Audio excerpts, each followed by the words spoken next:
You ever feel like there's that one topic that you always get wrong? No matter how many times you've seen the question, you just forget. And when someone asks you, hey, which part are you confused at? You're just there like, all? Meanwhile, there's a kid in your class who doesn't even study, doesn't even pay attention, and somehow he gets it all correct. What if I told you that you could turn your failures into top scores just like that kid? And what if I told you that you are much closer to it than you think?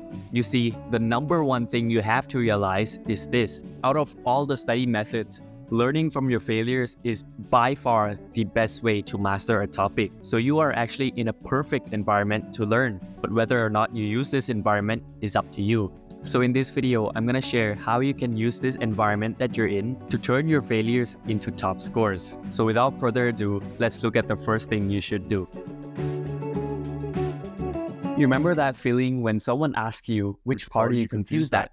And you're just there like, oh. The reason you feel like that is because you have a big jumble in your head. You don't know why you're learning what you're learning, how, when, where, who. All of this is blank in your head. And the thing is, you cannot learn if you don't know what you're learning. So how do you get rid of this jumble in your head? When I was little, I had a Lego set that I wanted to build. And because I was such an overconfident child, I tried building it without the manual. Fast forward a few hours later, I got stuck. So I picked up my manual, I opened it, and I tried to continue with what I had. The thing is, the pieces just wouldn't fit because I did the first steps differently from the manual. I did my own thing. I spent days trying to figure it out, but nothing worked. So I decided to just take everything apart and start from scratch using the manual. And this new process took only a few hours to complete. So my point is, it is much easier to start over from the beginning rather than trying to figure it out along the way without having the proper base. So if you want to unjumble the jumble in your head, here's what you do. Grab your textbook and find the topic that you're confused at. Go to the beginning of that chapter. Start reading actively. As soon as you see something that doesn't make sense, stop reading and use extra resources to help clear things up. These three things should be your main goals. Understand what the overall chapter is about, understand what your topic is about and how it fits into the big picture. Know the purpose of your topic and why you're learning it.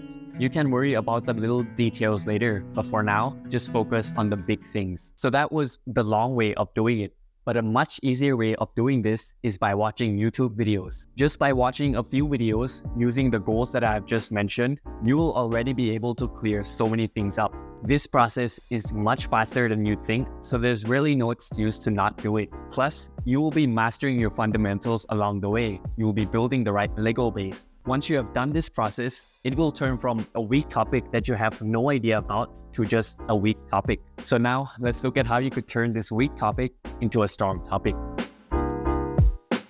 Now that you have some idea of what the topic is about, you are now in the perfect environment to learn, because you can start learning from your failures. But before you do that, there is one very important thing to remember. The first thing that you have to do, and this is extremely underrated, is you have to change your mindset and be positive. What you believe will be true. And there are many researchers to back this up, so I'm not gonna go too much into it. But my point is, if you don't fully believe in yourself that you can master this topic, then you might as well just stop learning. You must believe that you can master this topic just like all the other topics that you have mastered before.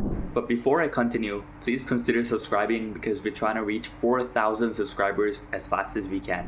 Now that you have a positive mindset, it is time to go read your textbook and look at a few work examples, right? No, go to practice questions straight away. You only learn by failing. The first few questions will be the toughest, and I don't expect you to be able to do it. But the important thing is you must try. After you have given it your all, then you go to YouTube to find videos of people solving those type of questions. If you went to YouTube straight away without even trying the question yourself, you will not have that aha moment where everything just clicks because you have never experienced the problem yourself. Just by repeating this cycle for 4 or 5 questions, you will already understand most of the topic. After you have done this, you will have at least some idea of how to solve the questions, and you will now be entering the second phase, which is practice. As you can guess, this is where you practice, and practice. But the important part is not doing the questions themselves. It is checking. Reflecting on your answers is what makes you get better. So for every question that you solve, no matter if you got it correct or wrong, I want you to ask yourself these following prompts. If you truly reflect on why you get each question correct or wrong, you will be able to master this topic in no time. If you do all of this, I can guarantee you that you will turn your clueless topic into a topic that you're confident in. And this takes much less time than you think.